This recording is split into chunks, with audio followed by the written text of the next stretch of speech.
바닷가 마을의 겨울 아침은 유난히 이르게 찾아옵니다. 해가 뜨기도 전부터 파도 소리가 낮고 무겁게 깔리고 갯바람이 골목 사이를 비집고 들어오죠. 그 바람을 가장 먼저 맞는 사람이 있었습니다. 강복순이었어요. 73의 나이에도 그녀는 새벽 5시면 어김없이 눈을 떴습니다. 50년 가까이 병원에서 살았으니 몸이 그냥 그렇게 굳어버린 거라고 스스로도 말하곤 했어요. 전직 산부인과 의사였습니다.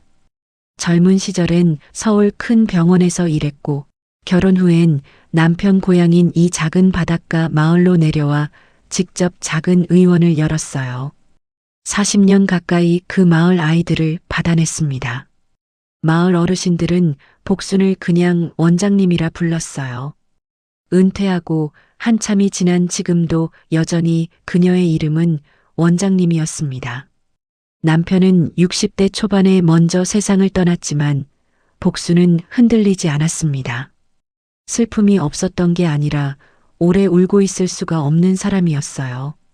딸 하나를 혼자 키워냈고 그 딸이 반듯하게 자라 결혼도 하고 아이도 낳는 걸 보았습니다.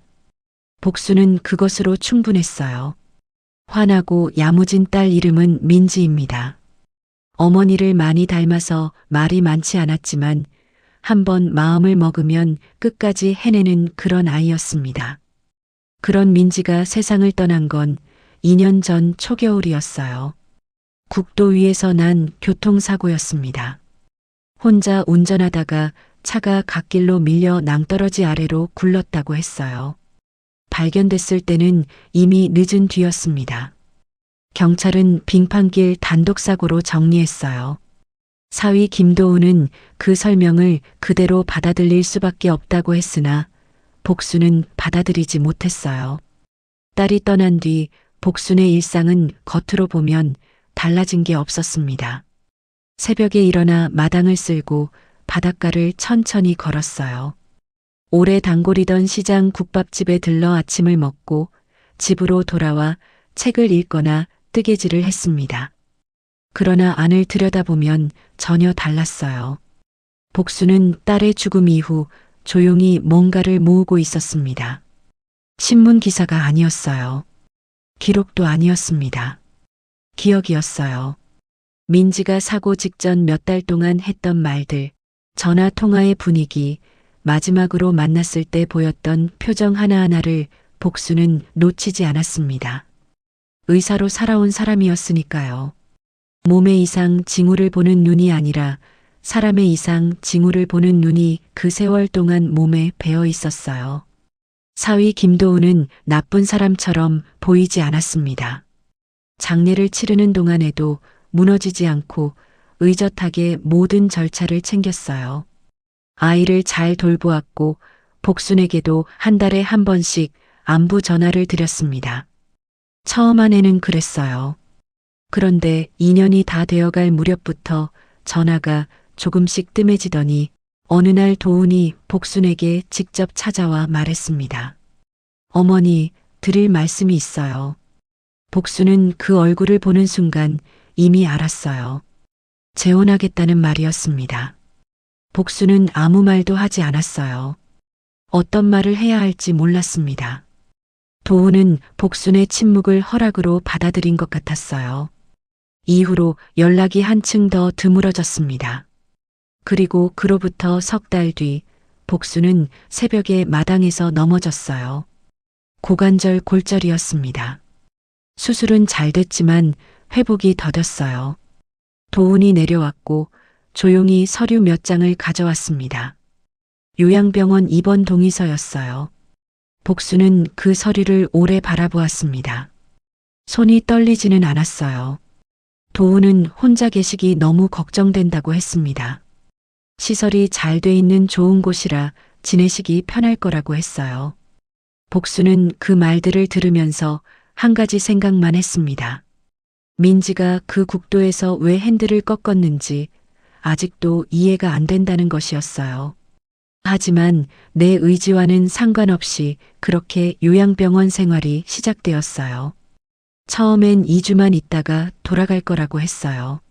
하지만 한 달이 지나도 그 말은 지켜지지 않았습니다. 그래도 복수는 말썽 피우지 않고 조용히 지냈어요. 불평도 하지 않았습니다. 하지만 정신을 똑바로 차리고 모든 걸 보고 기록했어요. 누가 들어오고 나가는지, 어떤 서류가 오가는지, 누가 자신의 이름으로 무언가를 결정하는지 복수는 다 보고 있었습니다. 60대 후반부터 70대 초반까지 온 마을이 원장님이라 부르던 사람이 지금 이 병실 침대에 누워 꼼짝 못하고 있었어요. 그러나 복수는 포기하지 않았습니다. 형제가 없었던 그녀에게 믿을 수 있는 한 사람. 20여 년 전 자신의 의원에서 처음 일을 시작했던 제자, 37살의 한수빈이 있었습니다. 수빈은 지금 이 요양병원 같은 층에서 근무하고 있었어요. 복순이 이 병원을 선택한 건 아니었지만 수빈이 여기 있다는 걸 알았을 때 복수는 처음으로 숨을 제대로 쉬며 안도했습니다. 어느 늦은 오후였어요. 수빈이 혼자 복순의 병실에 체온을 재러 들어왔을 때였습니다. 복수는 말 대신 수빈의 손을 아주 약하게 잡았어요. 눈을 맞추며 천천히 손바닥 위에 무언가를 올려놓았습니다. 작게 접힌 쪽지 한 장이었어요. 수빈은 아무 표정도 짓지 않았습니다. 조용히 주머니 안으로 넣었어요. 복도로 나와 사람이 없는 걸 확인하고 천천히 펼쳤습니다. 삐뚤삐뚤하고 가늘었지만 또렷하게 읽혔어요. 내 딸은 스스로 핸들을 꺾지 않았다. 수빈은 그 자리에 굳어버렸습니다. 숨을 들이켰지만 말이 나오지 않았어요. 그 짧은 문장이 복도 안에서 천천히 울렸습니다. 과연 무슨 일이 벌어지고 있는 걸까요? 그 놀라운 이야기 지금부터 시작됩니다. 수빈은 그날 밤 집에 돌아와 오랫동안 잠을 이루지 못했습니다. 쪽지는 서랍 안에 넣어두었지만 그 문장이 눈앞에서 지워지지 않았어요. 내 딸은 스스로 핸들을 꺾지 않았다. 단순히 슬픔에 잠긴 어머니의 말이라고 넘기기엔 뭔가가 달랐습니다. 복수는 감정에 휘둘리는 사람이 아니었어요. 20년 넘게 지켜봐온 수빈은 그것을 누구보다 잘 알았습니다. 그녀가 쪽지를 건넬 때의 눈빛은 슬픔이 아니었어요. 정확하고 차가운 눈빛이었습니다. 무언가를 알고 있는 사람의 눈이었어요. 다음 날 수빈은 복순의 병실에 들어가 최대한 자연스럽게 말했습니다. 원장님, 어제 쪽지 잘 받았어요. 복순은 수빈을 바라보더니 아주 천천히 눈을 한번 감았다가 떴어요. 뭔가 말하고 싶어하는 눈치이기에 수빈은 몸을 낮추고 귀를 가까이 가져갔습니다. 복순의 목소리는 낮고 가늘었지만 흔들리지 않았어요. 내 방 3번째 서랍. 성경책 안에 봉투 하나 있어. 작은 소리였지만 분명하게 들렸어요. 그리고 복수는 더 이상 말하지 않고 입을 다물었어요. 복도에서 발소리가 들렸거든요. 수빈이 봉투를 손에 넣은 건 그날 저녁 늦은 시각이었습니다. 복순의 병실에 보호자가 없는 틈을 타 성경책을 꺼냈어요. 두툼하고 낡은 책이었습니다. 책장 사이에 흰 봉투 하나가 끼워져 있었어요. 수빈은 병실 밖으로 나와 화장실 안에서 봉투를 열었습니다. 안에는 3가지가 들어 있었어요. 첫 번째는 손으로 쓴 메모지였습니다. 복순의 글씨였어요. 민지가 사고 나기 2달 전부터 수첩에 기록해온 것들을 옮겨 적은 것이었어요. 민지가 전화할 때마다 목소리가 달라지더라. 숨을 낮추고 말하더라. 한 번은 전화 중에 갑자기 끊더니 다시 걸어서는 아무 일도 없다고 했다는 내용이었습니다. 그리고 마지막 줄에 이런 문장이 있었어요. 사고 나흘 전에 민지가 말했다. 엄마, 나 무서워. 도훈 씨가 내 이름으로 된 생명보험을 3개나 들었어. 수빈은 그 문장에서 멈췄습니다. 손가락이 굳었어요. 두 번째는 복사된 서류 한 장이었습니다. 보험 계약서 일부였어요. 피보험자 이름이 민지였고 수익자란에는 김도훈이라고 적혀 있었어요. 계약일이 민지가 세상을 떠나기 5달 전이었습니다. 한 건도 아니었어요. 같은 형식의 서류가 3장이었습니다. 회사도 달랐어요. 한꺼번에 들키지 않으려 한 것처럼 서로 다른 보험사였습니다. 수빈은 입술을 깨물었어요. 3번째가 가장 충격적이었습니다. 휴대전화 화면을 찍은 사진이었어요. 복순이 민지의 오래된 친구에게서 직접 받은 것이라고 메모가 붙어 있었습니다. 화면 속에는 카카오톡 대화가 있었어요. 민지가 친구에게 보낸 마지막 메시지였습니다. 사고가 나기 열이틀 전이었어요. 내용은 길지 않았습니다. 나 요즘 잠을 못 자. 도훈 씨가 내가 잠든 줄 알고 전화를 하는데 목소리가 너무 이상해. 나한테 하는 목소리랑 달라. 여자한테 전화하는 목소리도 아니야. 누군가와 무슨 거래를 하는 것 같은 목소리야. 그리고 내 차 브레이크가 요즘 좀 이상한 것 같아. 정비소 가봐야 하나? 그 문자 아래에 친구의 답장이 있었어요. 야, 그냥 그럴 수도 있지. 너무 예민하게 생각하지 마. 민지의 답장은 없었습니다. 그게 마지막이었어요. 수빈은 화장실 변기 뚜껑 위에 그대로 주저앉았습니다. 다리에 힘이 풀렸어요. 브레이크. 그 단어가 머릿속을 떠나지 않았습니다. 경찰은 빙판길 단독사고라고 했어요. 브레이크 이상 여부를 면밀히 조사했는지, 사고 차량은 지금 어디에 있는지 수빈은 알지 못했습니다. 수빈은 그날 밤 자신이 고등학교 동창이기도 한 후배 기자에게 전화를 걸었어요. 지방방송국에서 일하는 30대 여성이었습니다. 이런 내용이 있는데 어디서부터 건드려야 하냐고 조심스럽게 물었어요. 전화기 너머 후배는 잠시 조용히 듣더니 말했습니다. 차야, 사고차를 먼저 알아봐야 돼. 사고 차량 지금 어디 있는지부터 알아야 해. 사고 차량은 사설 폐차장에 있었습니다. 수빈의 후배가 발품을 팔았어요. 사고 이후 경찰 조사가 끝나고 한 달 만에 도훈이 직접 폐차를 신청했다는 사실도 확인됐어요. 서류를 보니 보험 처리가 끝난 직후였습니다. 폐차장에 가보았지만 차는 이미 압축된 뒤였어요. 아무것도 남아있지 않았습니다. 그러나 포기하기엔 이른 상황이었습니다. 후배 기자가 사고 당일 국도 인근 편의점 폐쇄회로 영상 보관 여부를 확인했어요. 대부분은 보관 기간이 지나 삭제됐지만 국도에서 2km 떨어진 주유소 한 곳이 1년치 영상을 보관하고 있었습니다. 영상 속에서 민지의 차가 포착됐어요. 사고가 나기 1시간 전이었습니다. 차가 주유소를 지나쳤을 뿐인데 보는 이들의 심장을 멎게 하는 장면이 있었습니다. 주유소 직전 갓길에 차 한 대가 세워져 있었어요. 번호판 일부가 보였습니다. 잠시 후 민지의 차가 그 앞을 지나쳤어요. 그리고 약 30분 뒤 신고 접수가 들어왔습니다. 갓길에 세워졌던 그 차는 이미 사라진 뒤였어요. 후배가 번호판 일부를 근거로 차적을 조회해 봤습니다. 차량 소유자는 도훈의 이름이 아니었어요.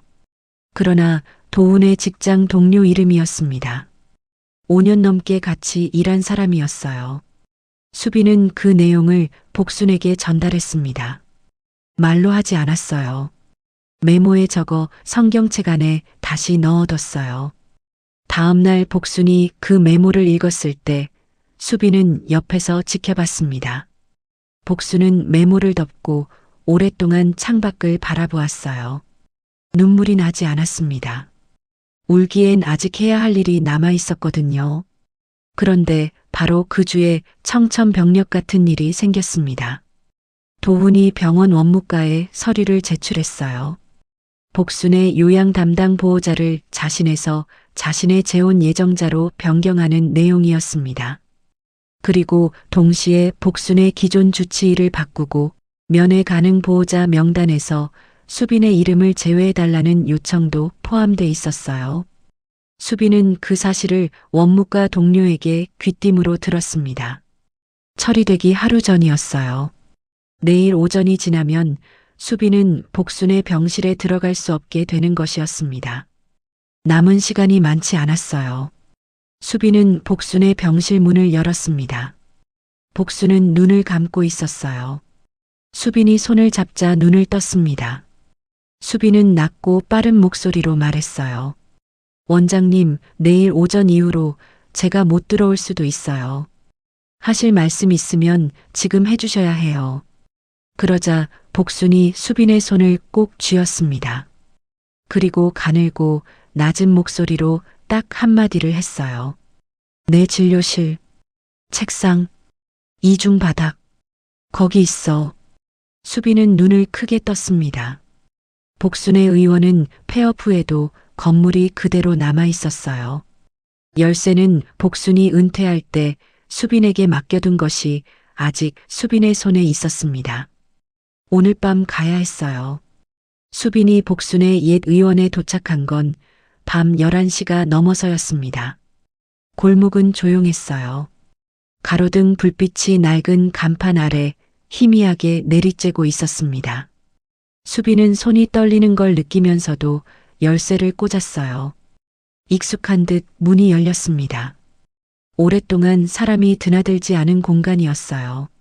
묵은 공기와 함께 약품 냄새가 희미하게 남아 있었습니다. 수빈은 핸드폰 불빛으로 안쪽을 밝히며 진료실 쪽으로 걸어갔어요. 복순이 40년 가까이 앉아있던 그 책상이 그대로였습니다. 먼지가 얇게 내려앉아 있었어요. 수빈은 책상 앞에 무릎을 꿇고 앉아 손으로 바닥을 더듬었습니다. 처음엔 아무것도 느껴지지 않았어요. 그런데 손가락 끝이 아주 가는 틈새에 걸렸습니다. 이음새였어요. 수빈은 틈새에 손톱을 밀어 넣었습니다. 나무판이 조금씩 들렸어요. 처음부터 열리도록 만들어진 구조였습니다. 안쪽에 작은 공간이 있었어요. 방수 비닐에 단단히 감긴 상자 하나가 들어 있었습니다. 수빈은 그것을 가방 안에 넣고 의원을 나왔어요. 차에 올라 문을 닫고 나서야 숨을 제대로 내쉬었습니다.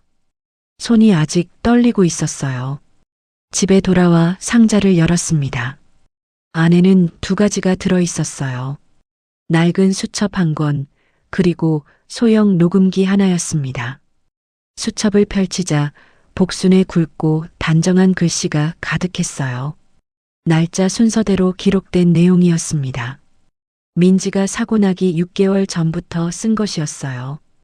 도훈의 통화 내역에 대한 기록, 민지가 전화할 때마다 느꼈던 이상한 낌새들, 보험 계약 사실을 알게 된 경위, 그리고 도훈의 직장 동료가 민지의 사고 이후 갑자기 중고차로 차를 바꿨다는 내용까지 빼곡하게 적혀 있었어요.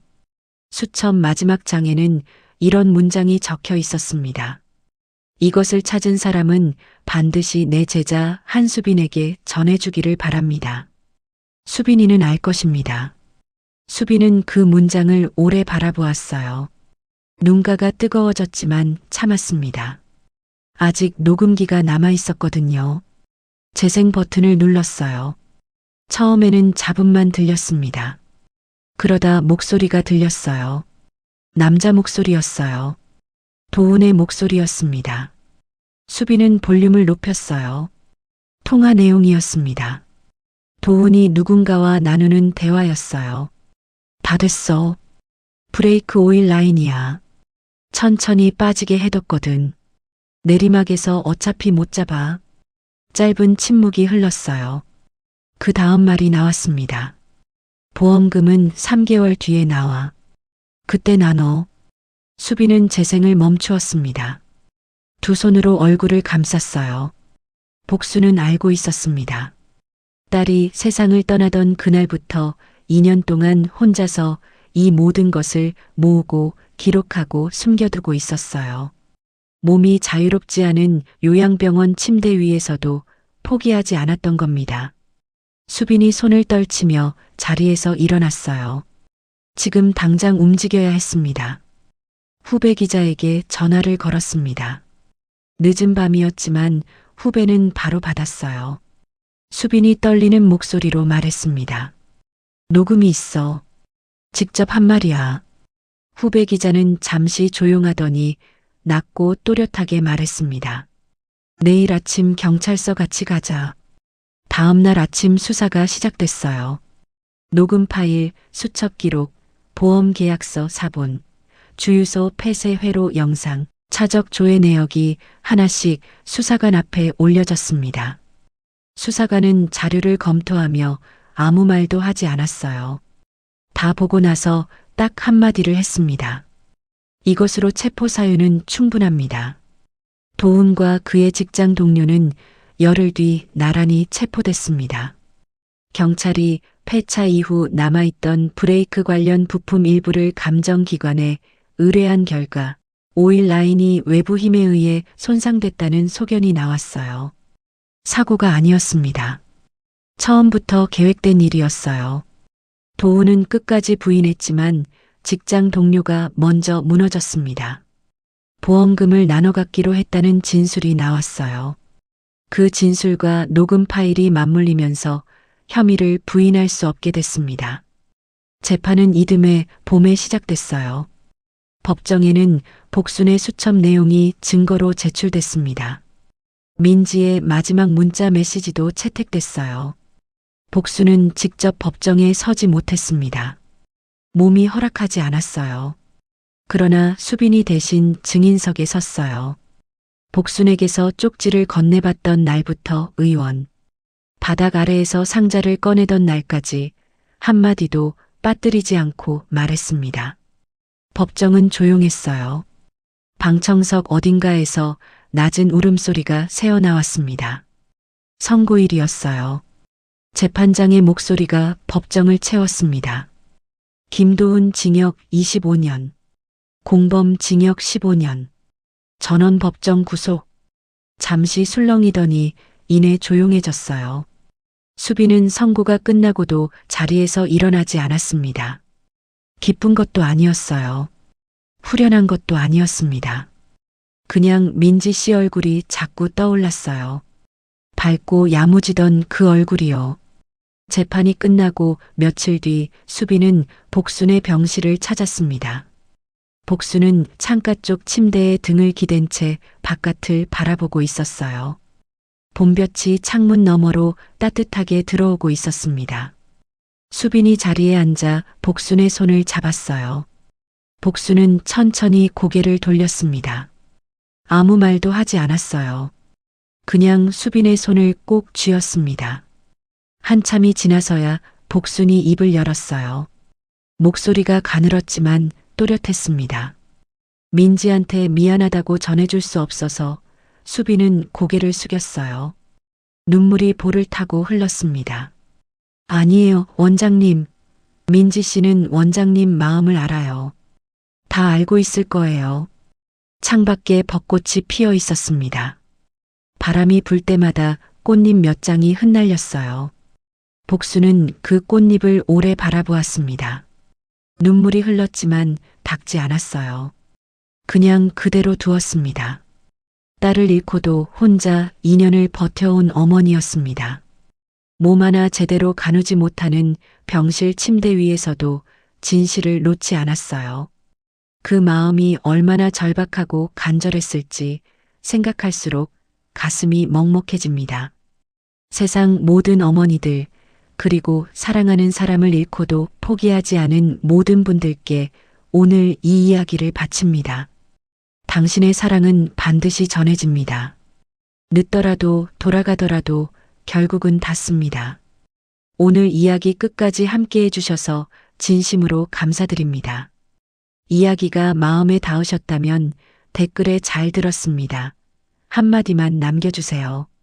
어디에서 들으셨는지 함께 남겨주시면 그곳에 늘 좋은 일이 가득하기를 기원하겠습니다. 구독과 좋아요는 이런 이야기를 계속 만들어갈 수 있는 가장 큰 힘이 됩니다. 여러분의 응원 덕분에 오늘도 이 자리에 있을 수 있었습니다. 지금까지 감동 그리고였습니다.